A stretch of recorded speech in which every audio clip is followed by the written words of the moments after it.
మహబూబ్ నగర్ జిల్లా కేంద్రం నుంచి 20 కిలోమీటర్ల దూరంలో రాయచూరు వెళ్లే మార్గంలో ఉన్న మన్యం కొండకు ఎంతో ఘన చరిత్ర ఉంది. కొలిచిన వారికి కొంగు బంగారంగా వెరజిల్లుతున్న మన్యం కొండలో పూర్వం సిద్ధ పురుషులు మునీశ్వరులు తపస్సు చేశారు. ఈ కారణం చేతనే మునుల కొండగా పిలువబడే కాలక్రమేణా మన్యం కొండగా మారింది. ఇక్కడ కొలువైన శ్రీ వెంకటేశ్వర స్వామి వారిని దర్శించుకుంటే కోరిన కోరికలు తీరుతాయని భక్తుల విశ్వాసం. లోక కళ్యాణార్థమై మునీశ్వరులు తపస్సు చేస్తుండగా కలియుగ వైకుంఠుడు శ్రీ వెంకటేశ్వర స్వామి ఆదిశేషు అవతారంలో రాతి గుహలో స్వయంభుగా వెలిశారని పురాణాలు చెబుతున్నాయి. ఇక్కడ ఎందరో మహానుభావులు తపస్సు చేసి పూర్వ జ్ఞానాన్ని పొందారని చరిత్ర చెబుతోంది. శ్రీ లక్ష్మీ వెంకటేశ్వర స్వామి దేవస్థానం మన్యంకొండ మహబూబ్నగర్ జిల్లా.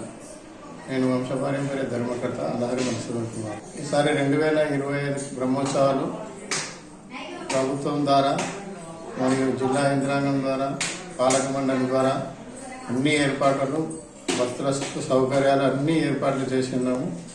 కనుక భక్తులు సామరస్యంగా సానుకూలంగా స్వామిని దర్శించుకొని తొందరపడకుండా నిదానంగా క్యూ లైన్ పాటించి స్వామిని దర్శించుకోవాలని మనవి.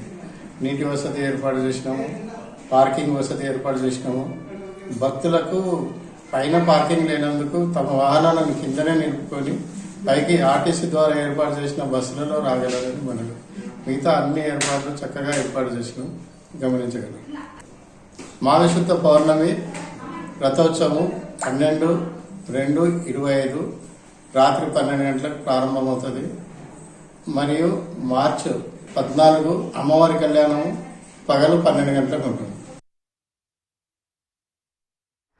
తిరుపతికి మన్యం కొండకు ప్రకృతి రీత్యా ఒకే పోలికలు ఉన్నాయి. తిరుమలలో స్వామివారు 7 కొండలపై వెలువగా మన్యం కొండలో మాత్రం 3 కొండల మధ్య వెలిశారు.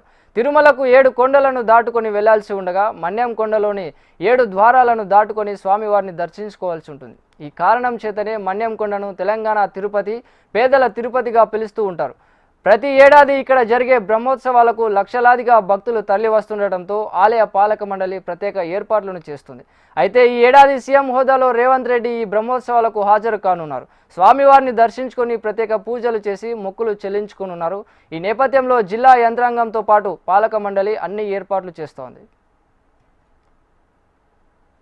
ఈ మల్లెకొండ శ్రీ లక్ష్మీ వెంకటేశ్వర దేవస్థానంలో అర్చకగా పనిచేసిన మొట్టమొదట 5 మునులు తపస్సు చేశారు.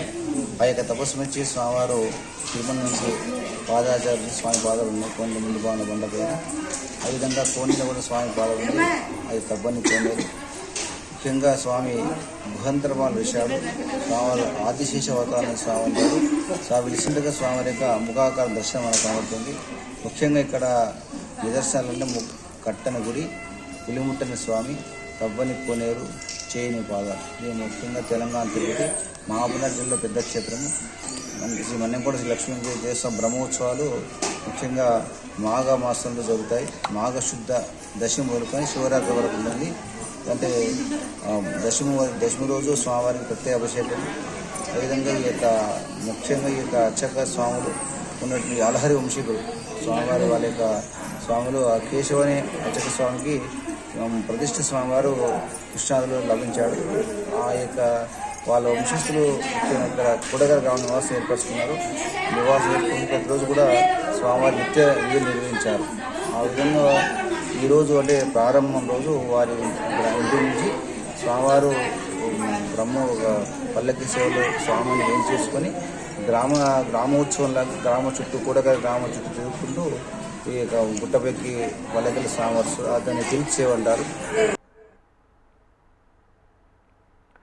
ఇదిలా ఉంటే గత ప్రభుత్వాలు యాదాద్రిని అభివృద్ధి చేశాయని, కానీ తెలంగాణ తిరుపతిగా విరజిల్లుతున్న మన్యం కొండను మాత్రం పట్టించుకోలేదన్న ఆరోపణలు ఉన్నాయి. ఇక్కడ ఎన్నో రకాలుగా భక్తులకు సౌకర్యాలు కల్పించాల్సింది పోయి నామమాత్రపు చర్యలు చేపట్టి చేతులు దులుపుకుంటున్నారనే వాదన వినిపిస్తుంది. చరిత్రలోనే తొలిసారి మన్యం కొండ బ్రహ్మోత్సవాలకు ఒక సీఎం హాజరు కానుండటం, అది కూడా ఉమ్మడి పాలమూరు జిల్లాకు చెందిన సీఎం రేవంత్ రెడ్డి స్వామివారిని దర్శించుకున్న నేపథ్యంలో ఇప్పుడు ఇది హాట్ టాపిక్గా మారింది. మన్యం కొండపై సీఎం రేవంత్ స్పందన ఎలా ఉంటుంది? ఇప్పటికైనా మన్యం కొండ దశ మారుతుందా అన్న ఆశ అందరిలోనూ చిగురిస్తోంది.